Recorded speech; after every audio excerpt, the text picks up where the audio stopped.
कराची के शहरियों से अफसोस करना चाहता हूँ कि जितनी अच्छी चॉइस आज MQM ने दे दी है गवर्नर की, यानी जो यूँ लगता है कि आपका भत्तेखोर होना, कातिल होना, ये अब एक बुनियादी शर्त है अगर आपने नॉमिनेट होना है गवर्नर, चीफ मिनिस्टर, वज़ीर आज़म, इस तरह के ओहदों के लिए।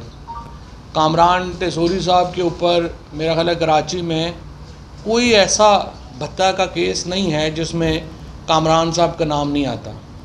MQM ने खैर जो उन्होंने पार्टी को जिस तरह से तोड़ने में किरदार अदा किया, उसके ऊपर भी MQM जो है उसको बड़ी एक मैं मुबारकबाद देना चाहता हूँ कि इसका मतलब ये है फ़ैसले साजी में जितना का आप लोगों का रोल है वो तो हमें पहले ही पता है और अब ये इससे मज़ीद साबित हो गया।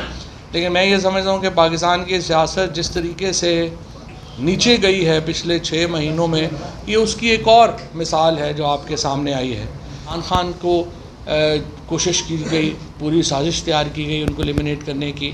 पाकिस्तान की तारीख़ में जुल्फ़िकार अली भुट्टो को जो एलिमिनेट किया गया, उनका तो वो जो वैक्यूम पैदा हुआ, वो जो खला पैदा हुआ, वो तो पूरी ही नहीं हो सका।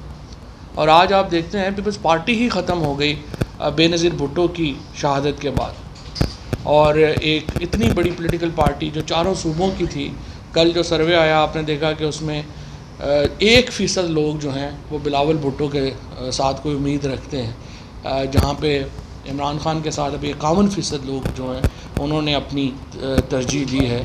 66% लोग कह रहे हैं कि फौरी इलेक्शंस करवाएं। एक मुल्क जिसमें 2/3 अक्सरियत कह रही है फौरी इलेक्शन कराएं, वहाँ पे कानों पे जूं ही नहीं रेंग रही। और फिर हम समझते हैं कि नहीं, पॉलिटिकल स्टेबिलिटी रहनी चाहिए। कल इस वक्त जो रियासत का हाल है वो तो देख के आप हैरान हो जाते हैं। वज़ीर आज़म का जो दफ्तर है वो यूँ लगता है कि घंटा घर चौक बन गया है। वहाँ से लीक्स ऐसे आ रही हैं जैसे कि वो चौक में बैठ के वज़ीर आज़म बातें कर रहा था या लोग बातें कर रहे थे।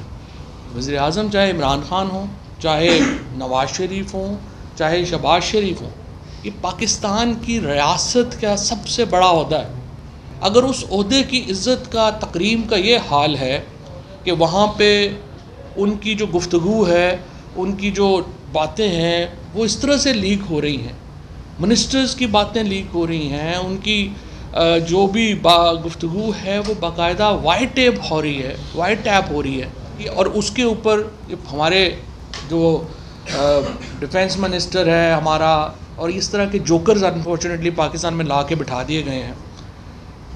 वो कह रहे हैं कि उसकी हमें फोरेंसिक कराओ। You are defence minister of Pakistan, पहले एक्सप्लेन करें ये सारी टैप्स हुई कैसे हैं। आप पाकिस्तान दुनिया की 7 एटमी ताकतों में है, 5वां बड़ा मुल्क है। इस तरह से आप मजाक बनवा रहे हैं अपने मुल्क का। ये आपने हैसियत और औकात छोड़ी है अपने टॉप ऑफिसर्स की कि उनकी जो है वो आप मेन जो ऑफिस में गुफ्तगुएँ हैं और फिर उसके टोटे जोड़ के लीक जो हैं वो हो रही हैं। कहाँ से हो रही हैं? इसका जवाब आखिर किसने देना है? हमने तो देखा ही नहीं कि किसी जो ज़िम्मेदार अफसर है वो आगे बढ़ा हो और उसने उसकी रिस्पॉन्सिबिलिटी ली हो। कोई और मुल्क होता, और कोई बहुत, मैं बात नहीं कर रहा कि कोई फर्स्ट वर्ल्ड का बड़ा कोई महज़ब कोई टॉप मुल्क होता, थोड़ा सा भी कोई महज़ब मुल्क होता, यहाँ पे इस्तीफ़ों की लाइनें लग जाती। लोग ज़िम्मेदारी कबूल करते कि ये हमारे फेलियर हुआ है और हम इसका इस्तीफ़ा जो है वो हम देते हैं।